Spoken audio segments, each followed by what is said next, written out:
दामों में कटौती से लेकर इनकम टैक्स में छूट तक नए साल में आम लोगों को कितनी मिलेगी राहत। बजट 2025-26 महंगाई की मार झेल रहे आम लोगों को नए साल में बड़ी राहत मिल सकती है। भारतीय उद्योग परिसंघ ने वित्त वर्ष 2025-26 के आम बजट के लिए अपने सुझावों में ईंधन पर उत्पाद शुल्क कम करने का सुझाव दिया है। ऐसे में अगर सरकार उत्पाद शुल्क में कटौती करती है तो पेट्रोल डीजल का दाम भी कम होगा।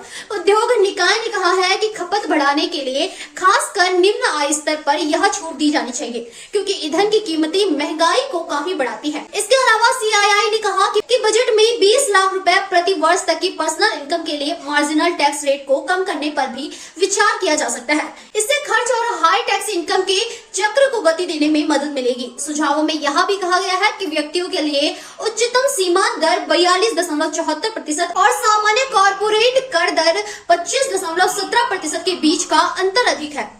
महंगाई की वजह से खरीद क्षमता कम। महंगाई ने निम्न और मध्यम आय वालों की खरीद क्षमता को कम कर दिया है।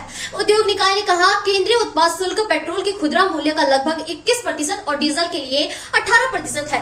मई 2022 से इन शुल्कों को वैश्विक कच्चे तेल की कीमतों में लगभग 40% की कमी के अनुरूप बदलाव नहीं किया गया है। ईंधन पर उत्पाद शुल्क कम करने से कुल महंगाई को कम करने और खर्च करने योग्य आय बढ़ाने में मदद मिलेगी। CII के महानिदेशक चंद्रजीत बनर्जी ने कहा कि घरेलू खपत भारत की वृद्धि यात्रा के लिए महत्वपूर्ण रही है, लेकिन महंगाई के दबाव ने उपभोक्ताओं की क्रय शक्ति को कुछ हद तक कम कर दिया है।